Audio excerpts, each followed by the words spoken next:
प्यारे दोस्तों अस्सलाम वालेकुम। आप देख रहे हैं इरफानी प्रोडक्शन यूट्यूब चैनल और मैं हूं मोहम्मद इरफान झारखंड। दोस्तों मुफ्ती सलमान रजा अजहरी साहब का एक और ललकार आया है और ऐसा अपील किया गया है दोस्तों जिसको हर एक मुसलमान को सुनना चाहिए। तो बिल्कुल नई वीडियो मुफ्ती सलमान रजा अजहरी साहब का आ गया है, तो देखें वीडियो और देखें ऐसा ललकार, ऐसा दहाड़ जिसको सुनकर फरार हुआ नरसिम्हानंद। मुहम्मदुर रसूलुल्लाह सादिकुल वादिल अमीन।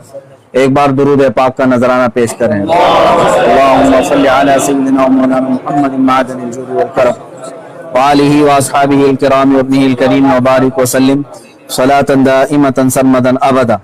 अजीजान गिरामी वक़ार, आज के हालात हिंदुस्तान के जिससे आप सब बाखबर हैं कि हुजूर पाक सल्लल्लाहु तआला अलैहि वसल्लम, इस्लाम, कुरान और रब्बे ज़ुल जलाल की शान में गुस्ताखी पे गुस्ताखी हो रही है और मजीद ये कि ये गवर्नमेंट और हुकूमत की पुश्त पनाही में हो रही है। अगर ऐसा नहीं होता तो ये चंद खबीस खुले सांड की तरह 1.5 महीने से नहीं चीख रहे होते। अभी अभी जिस मलून नरसिम्हानंद की गुस्ताखियां और मुगल्लजात और गालियां सुन करके हमारे दिल छलनी छलनी हो चुके थे। हम अब पानी सर से ऊपर हो चुका है मुसलमान। हालात इस कदर नाजुक हैं, मुझे ये समझ में नहीं आता अब तक कि हुकूमत इनको अरेस्ट क्यों नहीं करती। इनकी क्या मजबूरी है इनके साथ, या इनके खुद के ये पाले हुए कुत्ते हैं।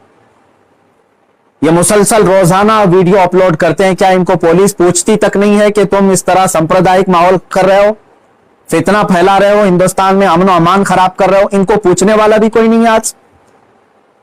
आज की बात मैं बता रहा हूं, दिल छलनी हो चुका था। मुझे मालूम है कि इनको अब पुलिस अरेस्ट भी नहीं करती और हमारे एहतजाजात और हमारे प्रोटेस्ट से भी कुछ नहीं होता। तो इस फकीर कादरी ने उसको मुबाहले का चैलेंज दिया था कि अगर तू अपने बात में सच्चा है तो आ जा, सामने आ जा और देख लिया जाए, पूरी दुनिया भी देख लेगी कि एक मर्तबा हम सामने बैठ करके मुबाहला कर लें। मुबाहला जानते हैं, अभी जो सबको पता हो चुका है, उनकी जुबान में अग्नि परीक्षा। मेरे इस चैलेंज को उसने स्वीकार किया था, एक्सेप्ट किया था, लेकिन यह भी मैं बता दूं कि क्यों एक्सेप्ट किया उसने। वो बिल में बैठा हुआ चूहा, उसे मालूम था कि गवर्नमेंट इस तरह करने की इजाजत देती नहीं, इसलिए वो अपने कौम में हीरो बनने के लिए इस तरह की चैलेंज को एक्सेप्ट तो कर लिया। वरना आप सबको मालूम है मेरे मुसलमानों के पाखंडी और बलात्कारी और माल का पुजारी, उसके अंदर मुबाहला करने की ताकत है।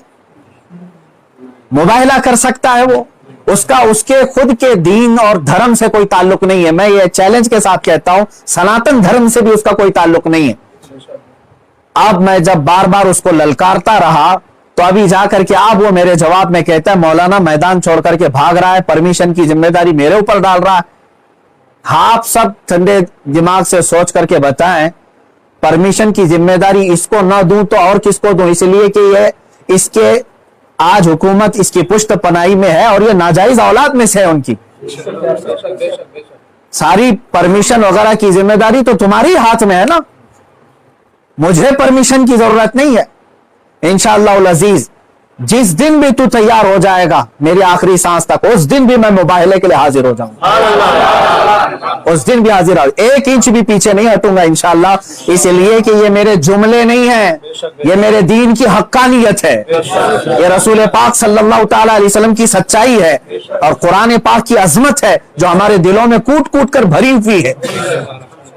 ये जालिम मुबाहला करेंगे, मुबाहला करेंगे। आप सुनिए, मुबाहले के नाम पर ये एक्सेप्ट करके हीरो बन रहा था अपनी कौम में और मुझे कह रहा है मैदान छोड़कर भाग रहा है। मैं इससे कहता हूं, आप सबको मालूम है ना, चंद दिन कबल ये दिल्ली के प्रेस क्लब ऑफ इंडिया में बैठ करके जहर उगल रहा था, हुजूर पाक सल्लल्लाहु तआला अलैहि वसल्लम की शान में गालियां बक रहा था। आज इसको याद आ गया ये लोकतांत्रिक देश है। आज ये कह रहा है ये लोकतांत्रिक देश है, मौलाना क्या ऐसी परमिशन यहां मिलती है? तो खबीस के बच्चे, तुझे ये पहले मालूम नहीं था कि इस लोकतांत्रिक देश में किसी धर्म को गाली नहीं देना चाहिए? मलून नाजायज औलाद, तुझे ये नहीं मालूम कि लोकतांत्रिक देश में किसी धर्म को गाली नहीं दी जाती? जब तू देश के सारे संविधान का उल्लंघन करके जहर उगल सकता है, प्रेस क्लब ऑफ इंडिया में तुझे परमिशन दी जा सकती है, तो इस मुबाहले की परमिशन क्यों नहीं मिलती? ठीक है तुझे मैदान में नहीं मिलती, प्रेस क्लब ऑफ इंडिया तेरे बाप का है ना, जहां बैठ करके तूने गालियां बकी थी। मैं आज फिर से कहता हूं मुसलमानों, जरा बराबर भी अपने दिल में हल्कापन महसूस नहीं करना। मैंने ये अपने घर की बात नहीं कही थी, 1400 साल से इस धरती पर जमे हुए इस्लाम की बात कही है, और इससे बड़े और इससे सड़े भी आए इस्लाम का कुछ नहीं बिगाड़ सकते। मेरे आका सल्लल्लाहु ताला अलैहि वसल्लम की जात पर अगर थूकता है तो ये सूरज पर थूकने के मानिंद है। इसका मुंह अभी चंद दिन बाद देखना इतना काला हो जाएगा कि इसके खुद चेले इससे नफरत करेंगे। हाँ, मेरा अकीदा मेरे रसूल पाक के लिए ये है, या रसूल अल्लाह तू घटाए से किसी के ना घटा है ना घटे। या रसूल अल्लाह तू घटाए से किसी के ना घटा है ना घटेगा। जब बढ़ाए तुझे अल्लाह ताला तेरा, मिट गए मिटते हैं मिट जाएंगे आदा तेरे, ना मिटा है ना मिटेगा कभी चर्चा तेरा। मेरे आका सल्लल्लाहु ताला अलैहि वसल्लम का चर्चा कभी नहीं मिटेगा। हाँ, अब सुनो मेरे अजीजों, इस खबीस मलून ने चैलेंज को एक्सेप्ट करके अपनी कौम में हीरो बनने की कोशिश की थी। मैं फिर से कहता हूं, जिंदगी गुजर जाएगी, इसका पेशाब निकल जाएगा, मुबाहिले के लिए नहीं आ सकता। मुबाहिला बहुत दूर की बात है, मुबाहिला बहुत दूर की बात है। मैं गवर्नमेंट से भी कहता हूं, प्रशासन से भी कहता हूं, यह बार बार भौंक रहा है और कह रहा है कि मुझे इस्लाम की सच्चाई बताना है, मुझे कुरान की सच्चाई बताना है। इसको एक बार बताने का मौका दे दिया जाए, इसको एक बार मौका दे दो हमारे सामने कि ये इस्लाम की सच्चाई बता दे। आज इस खबीस के चेलों से भी मैं कहता हूं, तुम अपने गुरु को मना करके ले आ जाओ हमारे सामने। ये बार बार कह रहा है ना कि मुझे कुरान की सच्चाई बताना है, कुरान की। मैं कहता हूं मुबाहिला बहुत दूर की बात है, वो सिर्फ हमारे सामने बैठने की हिम्मत कर ले। जिस दिन वो सामने बैठे और इस्लाम की सच्चाई बताने की बात करता है, कसम रब्बे जुल जलाल की, कसम रब्बे जुल जलाल की, जितनी बातें उसने मेरे नबी की शान में कही है, एक बात वो साबित कर दे, उसी दिन मैं अपनी गर्दन देकर के आ जाऊंगा इंशाअल्लाह। मैं वहीं पर अपनी गर्दन देकर के आ जाऊंगा। ये सारे उसके चेलों से भी कहता हूं, तुम जुमलेबाजी कर रहे हो। और इस चैलेंज के बाद अब सोशल मीडिया में बरसात के मेंढक की तरह बहुत सारे आ गए, मौलाना का चैलेंज हमको भी एक्सेप्ट है, हमको भी एक्सेप्ट है। तुम क्या समझ रहे हो, गुडी गुडे का खेल खेलने जा रहे हैं हम?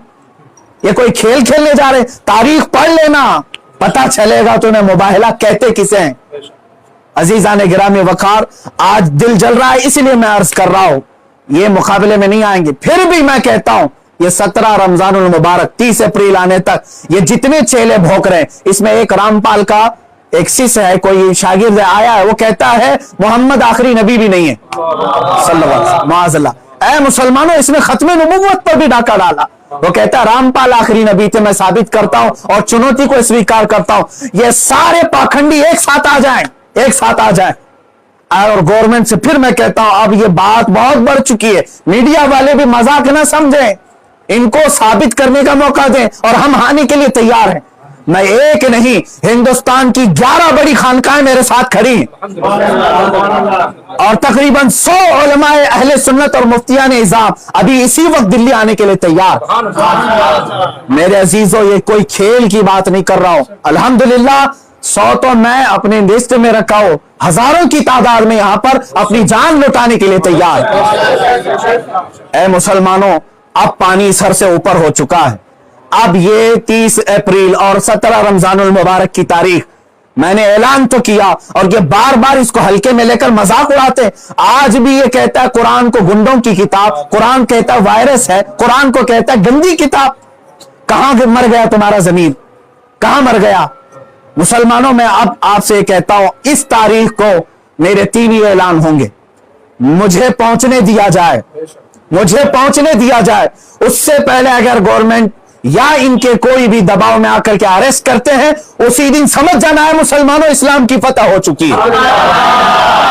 समझ जाना, मैं अगर अंदर होता हूं तो लाखों मुसलमानों के अंदर का ईमान बाहर आ जाएगा इंशाअल्लाह लजीज। ये एक बात याद रख लेना। दूसरी बात, अगर इस तारीख से पहले हुकूमत इसे अरेस्ट नहीं करती, जो रोजाना आज तक खुलेआम इस तरह की गुस्ताखियां कर रहा है, हद हो गई, हद हो गई। यहां पर होम मिनिस्टर पर कोई टिप्पणी करे तो जेल में चला जाए, और ये मुसलसल 1.5 महीने से मुगल्लजात बक रहा है, पखाना उगल रहा है और कोई कुछ नहीं करता इसको। पूछता तक नहीं इसको। और अगर इस तारीख तक या तो उसे अरेस्ट करे या तो फिर इस तारीख को पूरे हिंदुस्तान भर के मुसलमान कोई भी अपने घर में नहीं बैठेगा इंशाअल्लाह। मेरी इस बात पर लब्बैक कहते हैं आप सुन लें, इसलिए कि अब यहां पर हमारी जमीन जायदाद का मसला नहीं है। ये मत समझ लेना या जमीन मांगने के लिए आ रहे हैं, हुकूक मांगने के लिए आ रहे हैं। अरे मियां, अब तो हमारे जड़ की बात आ गई है। और मुसलमानों याद रख लो, अगर तुम्हारा यहां पर रसूल पाक की इज्जत सलामत नहीं है तो फिर तुम्हारा जीना भी किसी काम का नहीं है। अब ये चाहते हैं ना हम बाहर निकलेंगे तो वायलेंस हो जाएगा, फला हो जाएगा। हम ये नहीं चाहते फसाद हो जाए, इसीलिए तो बार बार गुहार लगा रहे हैं हुकूमत को, बार बार कह रहे हैं फसाद की जड़ को अंदर करो, उसे भोंकने से रोको। नहीं सुन रही है। और इससे भी आप समझ जाना है मुसलमानों, हुकूमत की मंशा यही है कि आप ये पूरे हिंदुस्तान में फसाद कराना चाहते हैं, पूरे हिंदुस्तान को जलाना चाहते हैं, वरना ऐसे पाखंडियों को खुलेआम नहीं छोड़ते। ये पूरी की पूरी प्लानिंग के साथ कर रहे हैं। इसलिए मुसलमानों, आज तुम्हारे इम्तिहान का वक्त है, आज तुम्हारे इम्तिहान का वक्त है। आज अगर तुम अपने घरों में चूड़ियां पहन करके बैठे रहे, याद रख लेना बाद में आने वाली नस्लें तुम्हारे मुंह पर थूकेंगी, तुम्हारे कब्रों पर ईंट पत्थर मारेंगी। इसलिए कि ये नबी का गद्दार है, रसूल पाक पर भोंकने वाले को भी ये पूछ नहीं सका। तुम्हारी नस्लें बाद में तुम्हें याद करेंगी इस तरह से।